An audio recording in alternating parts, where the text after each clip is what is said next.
इकराम मासूम बच्चों की तरह सो रहा था। उसके करीब पहुंचकर मैंने उसका चेहरा देखा और दिल फिर बुरी तरह धड़क उठा। कभी गौर नहीं किया था उस पर, कभी निगाह नहीं जमाई थी, लेकिन उस वक्त गौर किया तो उसके चेहरे में सुरैया की शबाहत नजर आई। बहुत मुमासिलत थी बहन भाई के चेहरे में। दिल में हूक उठी। सुरैया की आंखें याद आईं और आंखों में सब कुछ था। वो अपनी ज़ात में मुकम्मल थी, बस उससे उसका अपना आप छीन लिया गया था। उसे कुछ न रहने दिया था उस शैतान ने। कितने लोग उसके जुल्म का शिकार हुए हैं, कितनी दिलदोज़ कहानियां जन्म दी हैं उसने। उस नापाक इल्म ने न जाने कहाँ कहाँ किस किस को क्या क्या नुकसानात पहुंचाए हैं। ये सफली अलूम कितने ख़ानदानों की बर्बादी का बाइस बने हैं। लेकिन बहरहाल शैतान को आज़ादी दी गई है कि वो अल्लाह के बंदों को गुमराह करे और जो साहिब ईमान है वो उससे अपना बचाव करें। अल्लाह ने उनके लिए तहफ़्फ़ुज़ कायम किया है, मगर इसका तोड़ मुकम्मल होना चाहिए। कम अज़ कम उन लोगों को जुल्म का शिकार नहीं होना चाहिए जो काले जादू का तोड़ नहीं जानते। इसके लिए कौन सा ऐसा अमल हो जो बरूए कार लाया जा सके, सिवाय इसके कि कहीं किसी सफली इल्म के माहिर को देखा जाए तो उसे फना कर दिया जाए। यकीनन ये गुनाह नहीं था। मैं मकदूर भर कोशिश कर सकता था इस सिलसिले में, बल्कि मुझे इस कोशिश का आगाज़ फ़ौरन कर देना चाहिए था। आह बेचारी सुरैया मिज़ार पर जाकर दुआएं मांगती थी, रो रो कर फरियादें करती थी, रातों को उठकर नमाजें पढ़ती थी। यकीनी तौर पर उसके हाथ अपने भाई की ज़िंदगी के लिए फैलते होंगे। उसकी मुसीबतों के ख़ात्मे के लिए वो बेज़ुबानी के अंदाज में दुआएं मांगती होगी। और जाहिर है भाई के अलावा और कौन उसकी मोहब्बतों का महवर था। इकराम का जो मामला जहाँ था, भूरिया चरण उसकी ताक में था और बेचारा मासूम नौजवान उस शैतान की शैतानियत से अपना बचाव कैसे कर सकता था। जिस कदर उसके बस में था उसने मुदाफ़ियत की थी, उसकी इस मुदाफ़ियत को कैसे छोड़ सकता था। लेकिन फिर उसकी मुदाफ़ियत दम तोड़ गई थी। वो बहालत मजबूरी उसके हुक्म की तामील करने के लिए आमादा तो हो गया था, लेकिन अल्लाह को मंजूर नहीं था कि एक साहिब तकदीस के मज़ार की बेहुरमती कराई जाए, सो उसने रहनुमाई फरमा दी थी। लेकिन अब कुछ तब्दीलियां होनी चाहिए। भूरिया चरण अब तक वार करता रहा है, अब मेरी तरफ से उसके खिलाफ कार्रवाई होनी चाहिए। मुझे उसका ताक़ुब करना चाहिए और उसकी शैतानियत को ख़त्म करने के लिए रहनुमाई तलब करनी चाहिए। ज़हन अजीबो गरीब एहसासात में बटा रहा। इकराम के चेहरे के नकूश में सुरैया की शबाहत नज़र आई और दिल की जो हालत हुई उसने मुझे यह एहसास दिलाया कि सुरैया को भूलना मेरे लिए मुमकिन नहीं है, हालांकि मुझे इजाज़त नहीं दी गई थी। लेकिन अपने इस दिल को क्या करता मैं, जिसमें लम्हा ब लम्हा वो नकूश उजागर होते जाते थे। दुआएं भी मांगी थी मैंने उसके लिए कि मेरा दिल उसके तसव्वुर से आज़ाद हो जाए, लेकिन हर बार कुछ कचोके दिल पर लग जाते थे। रुक्मनी ने बताया था कि वो मुझसे मोहब्बत करती है। उसने बड़े ठोस लहजे में कहा था कि औरत को औरत जानती है। उसने कहा था कि मैं दावे से कह सकती हूँ कि वो तुम्हें चाहने लगी है। ऐसी अफसुर्दा सी रहती है जैसे उससे कोई बहुत ही कीमती शय छिन गई हो। मैंने एक बार तुम्हारा नाम ले दिया था उसके सामने और उससे पूछा था कि क्या वो तुम्हें चाहने लगी है, तो ऐसी बिलक बिलक कर रोई थी कि दिल फटने लगा था। भगवान की सौगंध मसूद, वो तुम्हें चाहने लगी थी। रुक्मनी के उन अल्फाज ने मेरे दिल में गहरे ज़ख्म डाल दिए थे, मगर क्या कर सकता था उसके लिए, क्या कर सकता हूँ। दफतन चौंका, अजान हो चुकी थी और सपीदा सहर नमूदार होने लगा था। नमाज की अदायगी हर चीज़ से अफजल है। जल्दी से इकराम का पाँव पकड़कर ज़ोर ज़ोर से हिलाया और वो हड़बड़ा कर उठ बैठा। खौफज़दा निगाहों से मुझे देखता रहा, फिर एक ठंडी सांस लेकर बोला, जी मसूद भैया, कोई बात हो गई क्या? हाँ, नमाज का वक्त हो गया है और देर हो रही है, जल्दी उठो। इकराम ने फुर्ती से पलंग पर से छलांग लगा दी और इसके बाद हम दोनों नमाज में मसरूफ़ हो गए। नमाज से फरागत हासिल हो गई। अब एक दिलचस्प मरहला पेश आने वाला था, यानी कि नाश्ता। कमाले पहलवान की ज़िंदगी में गालबन यही मरहला सबसे ज़्यादा अहम था। मैंने मुस्कुराती निगाहों से इकराम का चेहरा देखा। मेरा अंदाज़ा था कि वो भी उस वक्त इसी बारे में सोच रहा होगा, लेकिन मैंने उसके चेहरे पर मुर्दनी पाई और एक लम्हे के लिए उस मुर्दनी की वजह समझ ना पाया। दूसरे ही लम्हे मुझे अंदाज़ा हो गया कि इकराम अब क्या सोच रहा है और मेरे होंठों पर गहरी मुस्कुराहट फैल गई। गालिबन तुम कमाले पहलवान के बारे में सोच रहे हो जो नाश्ते की खौफनाक तैयारियों में मसरूफ़ होंगे, मैंने अनजान बनकर कहा और इकराम के होंठों पर भी फीकी सी मुस्कुराहट फैल गई। हाँ, वो नाश्ता भी हमें खौफनाक ही कराएंगे, उसने मध्यम से लहजे में कहा। क्या बात है, नींद पूरी नहीं हुई? नहीं मसूद भैया, ऐसे ही बस सोच रहा था कि अब न जाने आपका क्या इरादा हो, बताएंगे मुझे? ये तो तय कर चुके हैं हम इकराम के खामोशी से खोरजे से निकल चलेंगे। اور بلا شبہ یہ بری بات ہے، میزبان سے اجازت لینا ضروری ہے، لیکن تم خود سمجھ لو ہمیں یہ اجازت آسانی سے نہیں ملے گی۔ لیکن اب زبردستی بھی یہاں رہنا مناسب نہیں ہوگا۔ ہاں یہ تو ہے، واقعی اس طرح سے جانا ذرا افسوسناک ہوگا، لیکن کمال پہلوان سے ہم نے ذکر بھی کیا تو بگڑ جائیں گے، ہو سکتا ہے ایک آدھ پٹک لگا دیں۔ میں بھی ہنسنے لگا تھا۔ اکرام نے آہستہ سے کہا، مسعود بھائی میرے بارے میں کیا سوچا؟ ایک بار پھر آپ سے وہی عرض کر رہا ہوں، آپ یقین کیجئے میں آپ کی غلامی کروں گا، کسی بھی مشکل میں آپ پر بار نہیں بنوں گا۔ محنت مزدوری کر کے اللہ کا عطا کیا ہوا رزق حاصل کروں گا، دونوں مل کر کھائیں گے، بس مجھے اپنے ساتھ رہنے دیں۔ آپ جہاں بھی جائیں گے اس پر اعتراض نہیں کروں گا، آپ کا جو بھی مشغلہ ہوگا اس میں مداخلت نہیں کروں گا، بس مجھے اپنے ساتھ رہنے دیجیے۔ مسعود بھائی مجھے اپنے ساتھ رہنے دیں۔ ٹھیک ہے اکرام، میں تمہیں اپنے سے جدا نہیں کروں گا۔ اکرام کی آنکھوں میں خوشی کے آنسو آ گئے تھے، وہ دیر تک آنسو بہاتا رہا اور میں نے اس کے آنسو خشک کر دیے۔ نہیں اکرام میرے بھائی، نہ رو، میرا دل دکھتا ہے تمہارے لیے، براہ کرم رو مت۔ اکرام خاموش ہو گیا، اس نے دکھ بھرے لہجے میں کہا، کچھ سمجھ میں نہیں آتا، زندگی طویل ہوتی ہے اور مسائل اس قدر کہ جینے کو جی نہیں چاہتا، کچھ سمجھ میں نہیں آتا کہ کیسے جیا جائے۔ زندگی اللہ کی عطا کی ہوئی ہوتی ہے اور ہمیں جینا ہوتا ہے۔ ابھی ہم یہی گفتگو کر رہے تھے کہ کمال پہلوان کی آواز سنائی دی، اماں جاگ گئے کیا؟ ہم تو پہلے ہی سمجھ رہے تھے کہ بھلا تم اور نہ جاگے ہوگے۔ وہ اندر آ گئے اور ہم سے سلام دعا کرنے کے بعد بولے، مجھے تو نکل جانا ہے عقیقے کی تیاریوں میں، اماں دوستی تو نبھانی ہی پڑتی ہے، بس کیا کیا جائے، ذرا جلدی سے ناشتہ وغیرہ کر لیتے ہیں۔ میں نے ذرا جلدی تیاریاں کرا لی ہیں، کیا خیال ہے؟ جیسا آپ کا حکم ہو کمال پہلوان، میں نے مسکراتے ہوئے کہا، اور پھر اکرام بھی مسکرانے لگا۔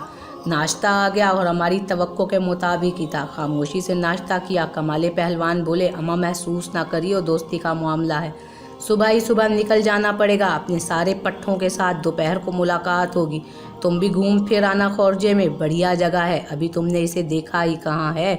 جی کمال پہلوان، میں نے کہا، شکر ہے انہوں نے نہ کوئی اقرار لیا اور نہ ہی ایسی بات کہی جو بعد میں ہمارے لیے وعدہ خلافی کا باعث بن جاتی۔ پھر وہ چلے گئے، یہ بھی شکر تھا کہ ان کی غیر موجودگی میں ہمیں نکلنے کا موقع بآسانی مل جائے گا۔ اکرام کو ابھی میں نے اپنا پروگرام نہیں بتایا تھا، لیکن مکمل طور پر کمال پہلوان کے چلے جانے کا اطمینان ہو گیا تو میں نے اس سے کہا، ہمیں یہاں اور کوئی کام تو نہیں ہے اکرام؟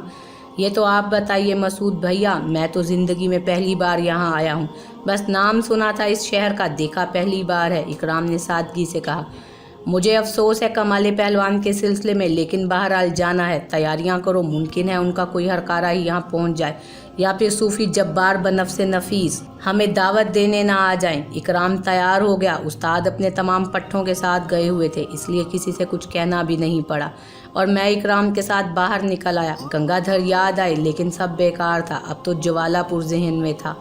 کسی سے ریلوے اسٹیشن کے بارے میں معلوم کرو، میں نے اکرام سے کہا تو کب سے آواز آئی، 2 سواری ٹیشن تانگا تھا، چند افراد اس میں بیٹھے ہوئے تھے، ہم دونوں بھی بیٹھ گئے اور پھر اسٹیشن پر جا اترے۔ اکرام سر جھکائے میرے ساتھ تھا، اس نے بھی کچھ نہیں پوچھا کہ کہاں، بکنگ آفیسر سے میں نے جوالا پور کے بارے میں پوچھا، جوالا پور چھوٹا اسٹیشن ہے، تمہیں ٹونڈلا جانا پڑے گا، وہاں سے گاڑی جوالا پور کے لیے مل سکتی ہے، بکنگ کلرک نے بتایا۔ میں نے اس سے 2 ٹکٹ طلب کر لی اور بڑے اعتماد سے جیب میں ہاتھ ڈال کر مطلوبہ رقم نکالی اور اس کے حوالے کر دی۔ ٹرین کے لیے 1 گھنٹے انتظار کرنا پڑا، پھر ٹرین آ گئی، جگہ کیوں نہ ملتی، بلاوے پر جا رہے تھے، آرام سے ایک کمپارٹمنٹ میں بیٹھ گئے اور کچھ دیر کے بعد سفر جاری ہو گیا۔ اکرام اب مطمئن نظر آ رہا تھا، ٹونڈلے تک کوئی اہم واقعہ پیش نہیں آیا، وہاں اترے، پھر معلوم کر کے جوالا پور کے ٹکٹ خرید لیے، کوئی 5 گھنٹے کا راستہ تھا۔ جوالا پور پہنچے تو رات کے 11 بج رہے تھے، ٹرین 2 منٹ سے زیادہ کہیں نہیں رکی، لیکن یہ پہلا ریلوے اسٹیشن دیکھا تھا جہاں پورے پلیٹ فارم پر ایک بھی انسان کا وجود نہیں تھا سوائے ان 2 افراد کے جو ٹرین سے پلیٹ فارم پر اترے تھے۔ ایک بزرگ تھے اور ایک برقع پوش خاتون، بزرگ کے پاس ٹین کا ایک صندوق تھا اور خاتون کے ہاتھ میں بڑی سی ٹوکری۔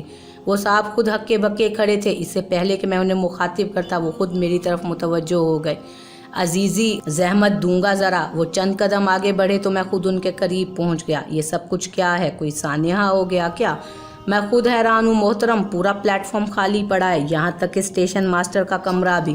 میں نے سامنے دیکھتے ہوئے کہا، خدا خیر کرے، آثار کچھ بہتر نہیں ہیں، آپ بھی جوالا پور میں اجنبی ہیں؟ بزرگ بولے، جی ہاں، پہلی بار آیا ہوں۔ तब तो सूरत हाल आपके लिए भी उतनी ही परेशान कुन है। यहाँ कौन है आपका? कोई नहीं। फिर आमद कैसे हुई? बस इत्तफाक किया। अजब हू का आलम है, ट्रेन भी रवाना हो चुकी है। न जाने क्या किस्सा है, रात भर कोई और भी ट्रेन नहीं आएगी, समझ में नहीं आता। ये भी बेहतर है कि आपका बुजुर्ग का जुमला अधूरा छूट गया। फिर वो कुछ रुक कर बोले, हजूर का इसमें शरीफ मसूद अल्हम्दुलिल्लाह मुसलमान हैं। आपके साथी भी मुसलमान हैं? जी, इनका नाम इकराम अहमद। अहकर को गुलाम सुबहानी के नाम से पुकारा जाता है। लखनऊ से आया हूँ, मेरे साथ अहलिया हैं। यहाँ मेरी बेटी रहती है, नूरे चशम ज़मीरुद्दीन मेरे दामाद हैं, दुकान करते हैं बिसात खाने की। बच्चों से मिलने आया था। वैसे आसार कुछ बेहतर नहीं है। ज़मीर मियाँ ने लिखा था कि पिछले कुछ अरसे से यहाँ बड़ी रेशा दवानियाँ हो रही हैं, कुछ मुतासिब हिंदू फसाद के दरपे हैं, मगर कोई ताज़ा खबर नहीं थी, वरना ना आता। अब क्या किया जाए, आइए देखें क्या किस्सा है, मैंने कहा और आगे बढ़कर संदूक बुजुर्ग के हाथ से ले लिया। रब्बुल इज़्ज़त सेहत तो ज़िंदगी कायम रखे। हमने सोचा था कि कुल्ली वगैरह मिल जाएंगे, बड़ी नागहानी पड़ी, बुजुर्ग ने परेशान लहजे में कहा। इकराम ने खातून के हाथ से टोकरी ली और फिर संदूक मेरे हाथ से लेना चाहा, मगर मैंने मना कर दिया। हम सब आगे बढ़े और स्टेशन मास्टर के कमरे के सामने पहुंच गए। कमरे के दरवाजे के बाहर सफ़ेद दीवार पर खून के बड़े बड़े धब्बे नजर आ रहे थे। ज़मीन पर बहुत सा खून पड़ा था, जिसे देखकर हम सभी दहशत ज़दा हो गए। बुजुर्ग के बदन में थरथरी दौड़ गई, वो मुतवहश नज़र आ रहे थे। कोई है अंदर, कोई है, मैंने आवाज़ दी और फिर दरवाज़ा खोलकर अंदर दाखिल हो गया। बल्ब रोशन था और अंदर दो इंसानी लाशें पड़ी थी। न जाने कौन थे। बाहर निकल आया, खुद को पुरसकून रखने की इंतहाई कोशिश की थी। अंदर कोई है? बुजुर्ग आगे बढ़े तो मैंने उनके सीने पर हाथ रखकर उन्हें रोक दिया। आइए बाहर चलें, यहाँ हमें तो चक्कर आ रहा है, खुदा के लिए हमें संभालो, क्या करें हमें समझ नहीं आ रहा। अब क्या होगा? गुलाम सुबहानी बहुत नर्वस हो गए थे। मैं उन्हें सहारा देकर बाहर लाया। बाहर भी वही कैफियत थी, मगर हम 2 कदम आगे बढ़े थे कि किसी गाड़ी की रोशनियां नजर आईं और देखते ही देखते वो हमारे पास आ गई। पुलिस की बड़ी सी जीप थी जो हमारे करीब आकर रुक गई। उसमें से पुलिस के कई नौजवान नीचे उतरे। उनमें से एक ने कड़क लहजे में पूछा, कौन हैं आप लोग? मुसाफिर हैं, रेल से उतरे हैं, मैंने जवाब दिया। मौत आई है आप लोगों की? यहाँ फसाद हो रहा है और आपको सफ़र की सूझी। कहाँ से आए हैं आप? लखनऊ से, गुलाम सुबहानी ने जवाब दिया। टिकट है आपके पास? जी हाँ। कौन से मोहल्ले जाना है? काची नगरिया, मकाम नंबर 1298, अजीज़ी ज़मीरुद्दीन। यार फैजुल्ला, मैं अंदर जाता हूँ, तुम इन चारों को काची नगरिया छोड़ कर आओ, वरना मारे जाएंगे बेचारे। ठीक है सर, मैं जाता हूँ, आओ भाई। हम खामोशी से आगे बढ़ गए। बुजुर्ग ने मेरे कान में सरगोशी की, बिल्कुल खामोश रहना, खुद को हमसे जुदा ना बताना। इस वक्त मौका भी नहीं था किसी तकल्लुफ़ का, चुनाचे हम खामोशी से बैठ गए। 2 पुलिस वाले हमारे साथ थे। मुझे अंदाज़ा हो गया था कि वो मुसलमान हैं। अगर हिंदू होते तो सूरत हाल मुख्तलिफ होती। गाड़ी चल पड़ी। स्टेशन से कुछ दूर ही निकले होंगे कि शोर शराबे की आवाज़ सुनाई दी।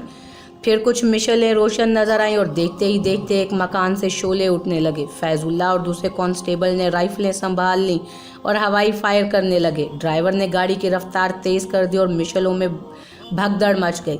फैजुल्ला और उसका साथी मुसलसल हवाई फायरिंग कर रहे थे। उसने शायद ड्राइवर को कहा, रमज़ान उस्ताद, गाड़ी तेज़ी से भगा लेना, किसी ने बुरका देख लिया तो आफत मच जाएगी। अम्मा जी, सर नीचे कर लो ज़रा। गुलाम सुबहानी ने बीवी की गर्दन सीटों में दबा दी, मगर फसादी पुलिस फायरिंग की आवाज़ सुनकर भाग गए थे। गाड़ी जलते मकान के करीब से गुजर गई। अंदर से चीखों पुकार की आवाज़ें आ रही थीं। बुजुर्ग कपकपाती आवाज़ में आयतुल कुर्सी पढ़ रहे थे और मैं सोच में गुम था। ज्वालापुर, आखिरी स्टेशन, मस्जिद। यकीनन कोई जिम्मेदारी सौंपी गई है मुझे और सहारे भी अता किए गए हैं, वरना ये लम्हात बड़े परेशान कुन होते।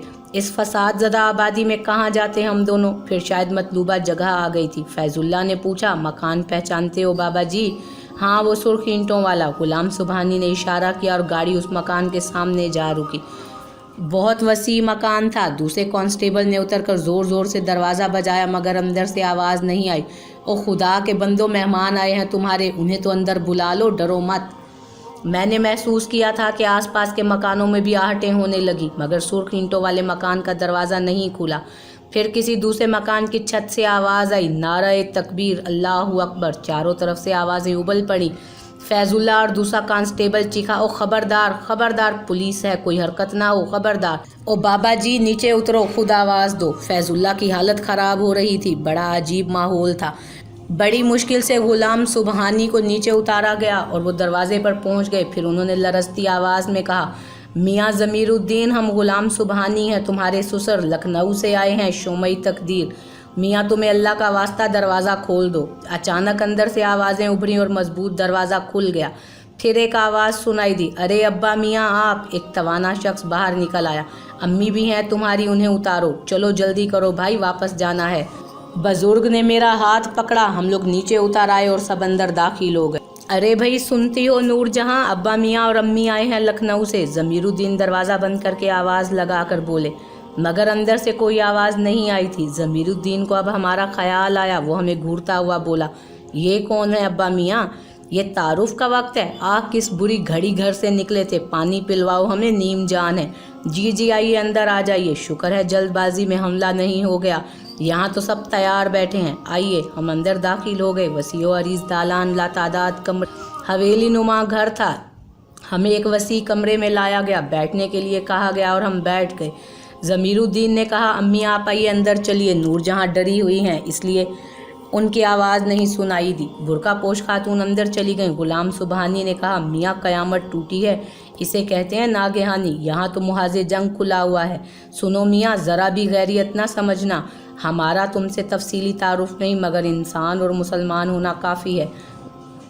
वैसे तुम्हारा कोई शनासा है जवालापुर में? नहीं है, लेकिन बस हमें एक रात इस छत के नीचे पनाह दिलवा दीजिए, सुबह को चले जाएंगे। यानी ये हमारी मोहब्बत से इन्हेराफ नहीं किया तुमने? हम तुम्हें जाने देंगे ऐसे? और क्या तुम्हारा जाना मुनासिब होगा? आप यहाँ खुद मेहमान आए हैं मोहतरम, और फिर इन हालात में किसी पर बार बनना मुनासिब नहीं, हरगिज़ नहीं। तुम्हारी ज़िंदगी भी तो हमें अजीज़ है, फाके करने पड़े तो मिलकर करेंगे। हमें तो बिल्कुल इल्म ना था कि ज्वालापुर में इस तरह के फसादात हैं। तुम भी यकीनन लाइल्मी से यहाँ आ गए होगे। अगर यहाँ तुम्हारी शनासाई नहीं है तो भला कहाँ जाओगे? यहाँ लोगों पर खून सवार है। ये जुनून फर्व हो जाए तो हमें भी जाना है और तुम्हें भी, इसलिए जाने के मौजू को दिमाग से निकाल दो। कुछ देर के बाद दो ख़वातीन और ज़मीरुद्दीन अंदर आ गई। एक बेगम ज़मीरुद्दीन यानी नूरजहां थी, जिनका चेहरा दहशत से सफ़ेद पड़ा हुआ था। दूसरी ग़ुलाम सुबहानी की अहलिया यानी नूरजहां की वालदा थी। नूरजहां आगे बढ़कर बाप से लिपट गईं और ग़ुलाम सुबहानी उनके सर पर हाथ फेरने लगे। फिर बोले, ये क्या हाल बना लिया तुमने नूरजहां? अगर यहाँ ये हालात थे तो घर में ताला लगाकर लखनऊ आ जाते। यहाँ क्यों पड़े रहे? हमें किसी तरह खबर कर देते। बस अल्लाह ने बचा लिया, वरना हम तो गए थे। ये दोनों बच्चे ना मिलते तो अल्लाह जाने क्या होता। उसका मौका ही कहाँ मिला अब्बा मियाँ, इस कदर उम्मीद ही कहाँ थी। वो तो बस हो गया जो होना था। ज़मीरुद्दीन ने कहा, अब्बा मियाँ खाने का बंदोबस्त करूँ, भूख लग रही होगी, इतना वक्त गुजर गया है। नूरजहां ने कहा, किस नामाकूल को भूख प्यास लगी है? यहाँ तो इन गुनाहगार आंखों ने जो कुछ देख लिया उसी से पेट भर गया। अरे हाँ, मगर ये दोनों बच्चे भी तो हैं भाई, तुम्हें तकलीफ़ तो करना पड़ेगी इस वक्त। नहीं मोहतरम, बराए करम कोई तकलीफ़ नहीं कीजिएगा, हम इंतहाई आजिज़ी से ये दरख्वास्त करते हैं। मियाँ कुछ खाओगे पियोगे नहीं क्या? नूरजहां, क्या पकाया था दिन में? अब्बा मियाँ, जान सूली पर अटकी हुई है, क्या खाना क्या पकाना। बेचारा फ़खरू भी बुखार में पड़ा हुआ है। आप तो जानते हैं ना फ़खरू को, तुम्हारा नौकर ना, क्यों नहीं जानता। उसके भी बाल बच्चे खुदा का शुक्र है ज्वालापुर से बाहर गए हुए हैं, हमारे पास ही रह रहा है आजकल। एक रेलवे बाबू से मुलाकात थी इसकी, उससे कहलवा दिया बच्चों को कि अभी वापस ना आए। ये काम तुम लोग भी तो कर सकते थे, हमें तो मौका ही ना मिला अब्बा मियाँ। आप यकीन कीजिए हालात एकदम से ख़राब हुए। नूरजहां, हिम्मत करो भाई, जाओ, और कुछ नहीं है तो चाय बना लाओ और साथ में जो कुछ भी मिल सके। ज़मीरुद्दीन ने कहा, चाय की हद तक ठीक है, मगर आप तो वैसे ही बहुत परेशान हैं नूरजहां बहन, मैंने कहा, और नूरजहां ने पहली बार मुझे देखा, फिर खामोशी से उठकर बाहर निकल गई। ग़ुलाम सुबहानी की अहलिया ने कहा, ये बच्चे बिल्कुल ही अपने लगते हैं।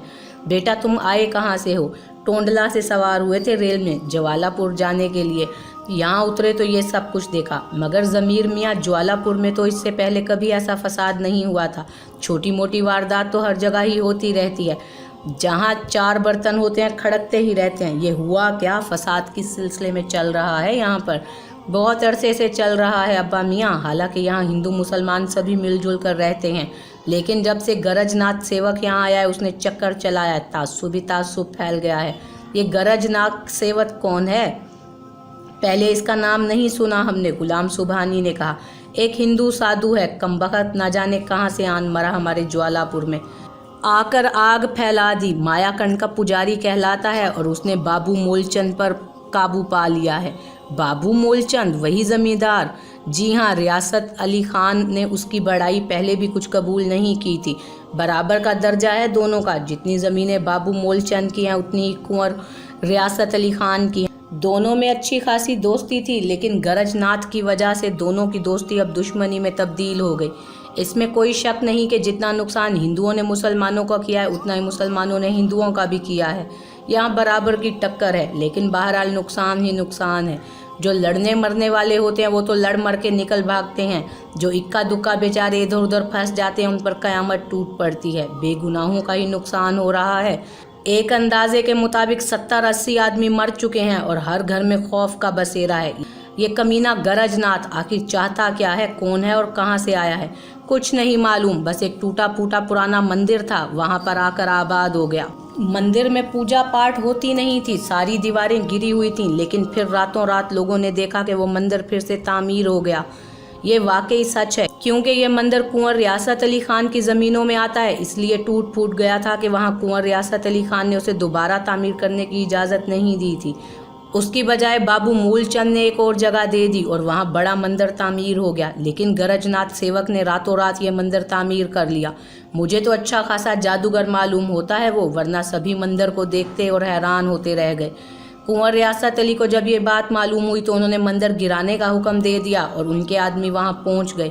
लेकिन ये भी सच है कि मंदिर की दीवारों में कुदालें बरसाई जाती रहीं और कुदालें उस पर पड़ पड़ कर उचटती रहीं, लेकिन मंदिर की दीवारों को कोई नुकसान नहीं पहुंचा। तब गरजनाथ सेवक सामने आया और उसने कहा कि ये जगह मामा मुकंड है और यहाँ माया मुकंड कंडल ही तामीर होगा। इस जगह को छोड़ दिया जाए, वरना नुकसानात ही नुकसानात उठाने पड़ेंगे। कुछ हिंदू भी उसके हमनवा हो गए और उसकी करामत पर गौर करने लगे। लेकिन कुंवर रियासत अली खान ने अपने नुमाइंदे बाबू मूलचंद के पास भेजे और कहा कि इस मसले को रोकें।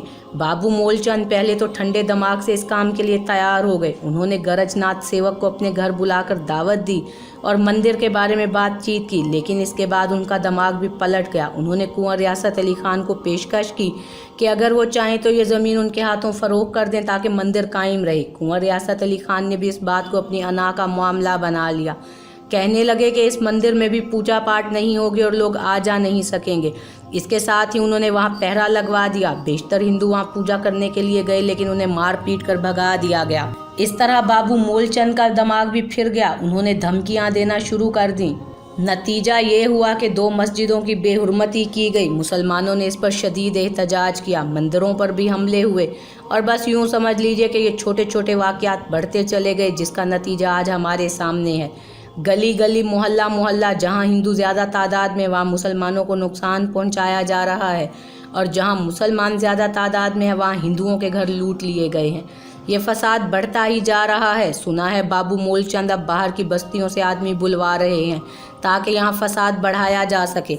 वो जादूगर कहता है कि पूरे ज्वालापुर को माया कंडल बना देगा। बड़ी अजीबोगरीब बातें हुई हैं। मस्जिदों से लाउड स्पीकर चोरी कर लिए गए हैं ताकि अजान की आवाज़ें बाहर ही ना आ सकें। इसके अलावा और भी बहुत से ऐसे वाक़यात हुए हैं। और वो गरजनाथ सेवक कहाँ है? मंदिर का दरवाज़ा बंद करके बैठ गया है। असल बात यही है कि वो जादूगर है और हिंदुओं का अकीदा उसके जादू की जानिब मुंतकिल होता जा रहा है।